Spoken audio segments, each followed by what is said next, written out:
Good morning everybody and welcome to the channel. Today we are doing a Road to Golden Combatant. I wouldn't say challenge since we're already kind of done. These are just some of the duels that we were running kind of the first day back into Coliseum. I'm sure everybody was rusty. I hadn't played this game since April, so you can feel a lot of people like shaking off the rust. I'm a little late to the party. I only gonna start playing in Coliseum maybe like almost around Christmas, so like probably the 23rd or something. It's a lot of fun. You can see this guy's struggling with his two-hand greatsword build here against my dual-wield straight swords. He pulls out his parashield, tries to switch it up, decides against it, goes back to dual-wielding. Doesn't really pan out for him.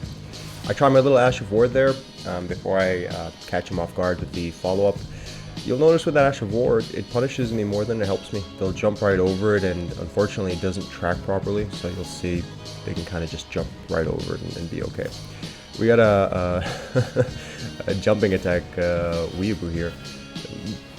Basically a one-trick pony, kind of just wants to smash you in the face, not even using a decent one-shot build with like Royal Knight's Resolve buffs and so on. And you'll notice with a lot of these clips, and maybe this is a PSA for people who are coming back that are, you know, like me, shaking off the rust, or maybe people that are considering getting into it now that they haven't done before.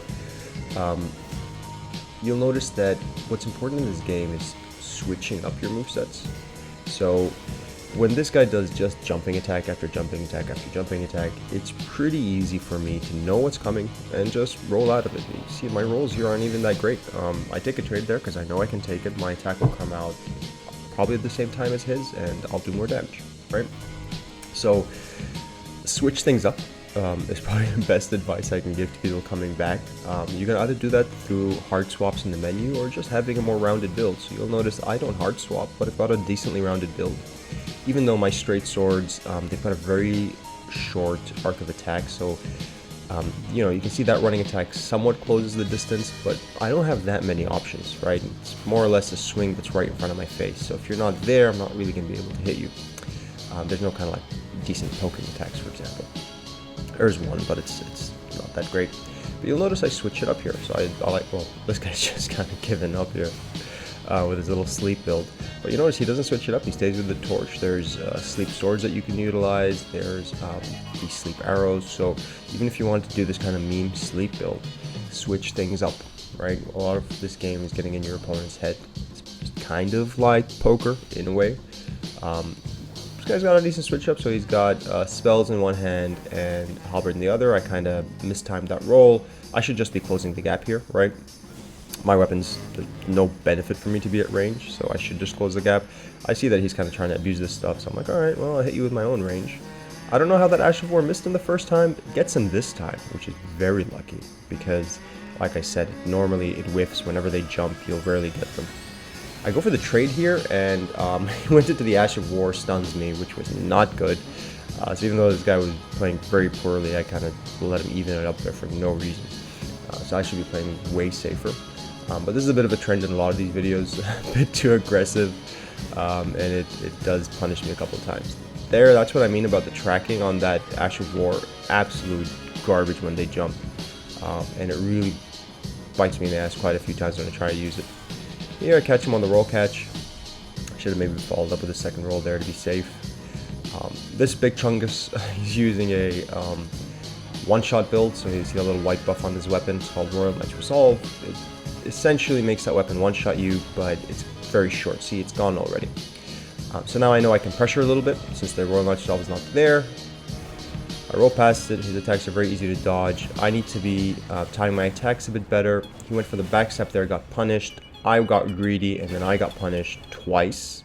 And I should not be taking trades with this weapon, because now pay attention. We're very close, but that weapon, she don't play. Look at that. I thought I had him on the range there. I should have just backstepped and then done my move, given myself some more space, but I was just close enough that he could clip me. And when you're playing against a weapon like that, you can't be making those kinds of mistakes. It's really all or nothing. I like this guy's build. He's kind of changing it up. Caster with Frost and a Greatsword. Bit of a hybrid build, kind of similar to me. I'm running 60 Vigor, 50 Faith, and maybe like 25 Strength. But he goes for trades he shouldn't have. He doesn't have the poise, and he's not dual wielding. And I'd recommend more often than not, if you're going to go for a build, even if you're going to do something like spellcast in your offhand or put a rapier in your offhand, try to also have a dual wield variant. It just buffs your damage a lot and it changes your movesets. And again, you want to be changing movesets, right? So either going from single-handed to two-handed or two-handed to dual wield.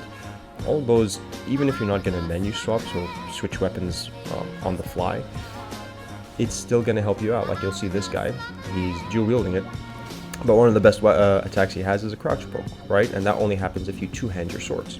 But he doesn't do that, right? He doesn't do the switch up, nor does he utilize his Ashes of War, and both of those weapons have very good Ashes of War, right? Now it's not like, you know, I switch up that much, but you'll notice that whenever I need to, I kind of pull out a different little trick. But again, he goes for a trade there that he shouldn't have, doesn't switch up the movesets, becomes a bit too predictable and gets punished for it. Here we got a dual wield katana, bro, which is cool. I've seen a lot of fun dual wield builds, more related to like Dex Arcane, where they try to do dual stack debuffs, so they'll go bleed and frost on you. I try and take you out with stacking up both of them. This guy's just doing a classic Dex bleed build, and there doesn't seem to be that much arcane in his build either, just because the bleed isn't taken up that fast. Again, he goes for trades he shouldn't be taking when you're fighting against dual wield straight swords. They come up pretty fast. But as I say that, you know, I repeat the same mistake. So, you know, do as I say, not as I do. And I kept this in because this is just me shitting the bed entirely, just to show you kind of what mistakes on my end look like. So here I realized I backed up when he started doing that. And the moment I backed up, I realized I was dead. Or more or less dead. So I tried to throw out some Frenzied Burst, didn't work. I thought, alright, maybe I can get some mana. There's no way he's going to give me a chance, right? And I got punished for it. What I should have done is close the distance. This guy starts the fight out by hitting me in spawn with a spell. It's fine. Pulls out his little heavy thrusting swords, also fine. But you'll notice, talking about switch ups, one of the best moves those weapons have is the running thrusting attack, right? But he doesn't do it. He's sprinting there, so you can kind of feel that it's coming, but instead he does a jumping attack. So he's really trying to maximize his jumping attack damage. He's got that chest piece that gives extra jumping attack damage. When it stops working, instead of going again to just changing your moveset and going to thrusting swords, he goes to Moonveil, which is very, very predictable. Again, going back to try not to use movesets that are predictable, or if you're gonna, use them very effectively, right? So you'll see I use predictable movesets, but I kind of know my advantages here. I outpoise him, right? So I can just stand on top of his head. There's very little he can do, and I can take a trade. He realizes there, he panics, he rolls, and I catch him on the clip. This guy's got a cool build. You'll see a lot of these people using this armor set. Tried the golden parry there, but you can't parry jumping attacks, fam. That armor set gives you decent poise, so it's good in PvP, it gives you good resistances. Again, he's just two-handing that sword. I would like to see him have a dual wield option, and that two-hand option if you're not going to switch up. And then pull out the parashield when you need it, right? It's not something you need most of this fight. You'll notice I'm not going to spam my attacks because I know it's there, but I can see when he's two-handing that it's not a threat, right? So that trade maybe wasn't great for me, but he's already made a couple of mistakes. I know I can just keep up the pressure. You'll notice he catches me with a couple of really smart backsteps, so that was a good backstep there. Didn't manage to get me with it. I think he's going to try it again in a second, and it might almost work out for him. Decent rolls there, playing super defensively, which is good for a guy in his position. Goes for the jumping attack, it's a bit risky. Good time roll there. Oh, it's just the fucking running Olympics. Catches me on the roll there. Very good move. See, playing defensively, there's very little chance that, like, when you play defensively, you can get hit in this game. See, look at that backstep into the R1. Perfect. Tries to do it again. Bit too predictable. Don't get into the habits. I just backstep out of it and hit him with that bestial sling. Alright, let's see what kind of fight we got up next. I forgot some of these clips. I've been grinding PvP for like 2 or 3 days straight, so it's all a bit of a blur, just to try and get Golden Combatant. It wasn't actually that hard. I really don't know how the rank system works. This guy's using a little bit of faith and a single katana, and again, not going to be able to trade, no poise, so I can kind of bully this person, unfortunately. At this point, it's more or less over, so I switch to the sling, catch him on the roll. Here we got a little bit of a straight sword showdown. We found our nemesis for the evening. running a very similar build, not running Faith obviously, so probably some kind of Strength Dex hybrid. I can tell does not have much poise because of his armor, so I could probably take trades with this guy. He's trying to get some jumping attack damage. Not bad. I catch him there with my R2, which is unique to my sword, and he doesn't have that, so I figure he's not going to be expecting it, right? Because he's not used to seeing that move. I do it again there, and he just jumps right over it. But then I see this guy's just getting aggro and trying to take trades, and now I know I can kind of just match him for these trades and try and catch maybe on a roll catch as well. That's more or less how this fight goes. He's got some talents to like buff his damage at low health, but his build isn't very optimized. He's not running something like Royal Knight's Resolve where he can take these trades, so he's playing very aggressively, and he doesn't have a build to really match that aggression, right? Here we're playing against our Queen Cleopatra, back from the dead. Let's see what she can do. I don't know if she can change her fates. I wonder if I have both fights with Cleopatra, because I think I fought him multiple times that evening. It was actually a lot of fun. I think we were 1-1. I try my R2 there. If I had held it, it kind of charges you forward. You see he did a really smart move there. He moved forward, backstepped, and hit me in the face. Really well done. Now I'm just messing. This is horrible. I'm taking trades I shouldn't be taking. I should have gone back, bestial slinged her down. So, you know, I completely shit the bed there, but I wanted to keep it in because Cleopatra had some pretty cool moves. I like the backstep to the attack, well-timed, really good space control. And that's kind of what you want to see, right? Those switch-ups. So they're not just coming at you and spamming one or two moves that you always know how to expect. You know their distance and can kind of bully them, right? So this is our rematch, Cleopatra again. So now I'm kind of expecting it, but even then, you can see, I'd like to blame the rust, but I just think that was just terrible play. I know that I can't out-trade her. I've got to be very smart with my spacing. I just kind of stand there and try to take trades. Again, get punished doing the exact same thing. Goes for the parry. You don't need to, fam. You're winning this fight. Don't get spicy. It's not going to help you. Here, I'm kind of trying to learn from my mistakes. I move to Bestial Sling. I try to like utilize my advantages, which are I do have some spells, right? So I can kind of bully you in spacing if you're just melee only. There it is again. Backstep. Hits me with the R1.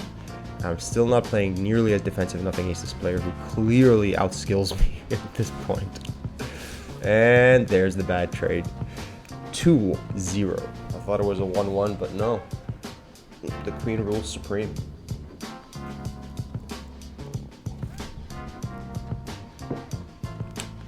Alright. Let us bonk. I like that. You see there? My R2, he just sails right over it. It hits me in the face.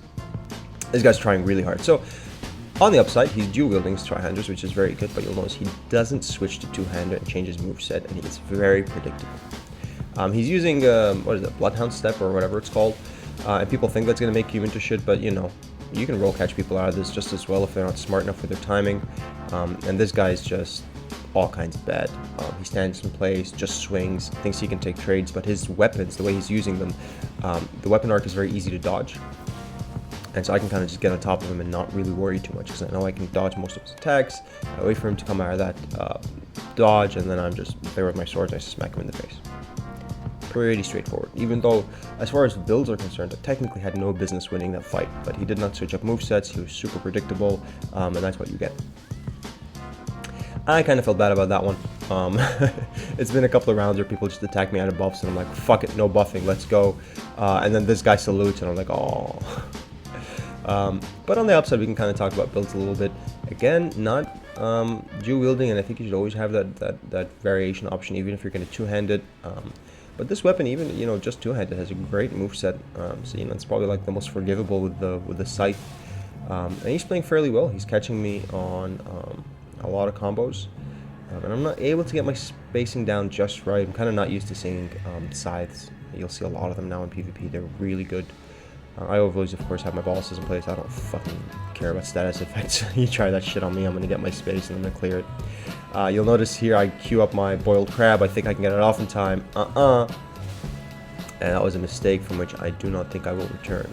Or at least I don't deserve to. I see him back up here. Again, getting predictable. Goes for his Royal Knight's Resolve buff. And when I see that, I can just smack him in the face. And there. Ooh, did I get lucky on that timing. It was so close.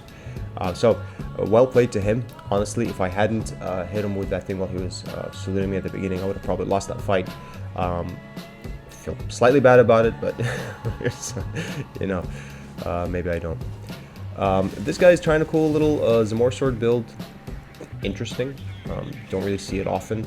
I think you see it more now. Maybe some, somebody will make a YouTube video about a weapon, and then like all of a sudden everybody's like, "Oh my god, this is the weapon! I got it now. I can win PvP." Man, just learn habits. Like, you learn good habits, and you can do well with shit fucking weapons. Trust me. And don't do that R2 telegraphing people's faces, because look, I get to smack you. So this is not going well for him. I think we have the second fight where he does a little bit better. But yeah, goes for I talk about like shitty movesets. You saw that like jump where he jumped right over my head and I did my R1. I don't know how that didn't hit him. There he goes for the item and then immediately goes for an attack, but it doesn't come out fast enough, so I can roll through the item and just smack him in the face. I think he will repeat that mistake in the second fight. So again, it's cool to have your own like little combos that you do, but this is going to become like tired if I keep saying it. Learn to switch your shit up. So you'll see he does kind of similar stuff. He rolls, does his R1, does jumping attack R1. That's about it. Alright, so I can kind of expect what's coming out from him. And I kind of see here, like even when I take a trade, I can do more damage than you, right? And then after the trade, he goes right into his L2, which is his Ash of War, and doesn't work out for him very well. Here I ate the bow in the face. It was a pretty good weapon, and that was, again, a good switch up. You'll see most damage he did to me was on the brief switch up that he did, right? Just to catch me off guard. He goes for the exact same move there, item into attack, and I can just roll through it and smack him in the face. Good effort. It was fun. Thanks for watching the video. That was probably all I had for today. Merry Christmas, Happy Holidays, and thanks for watching.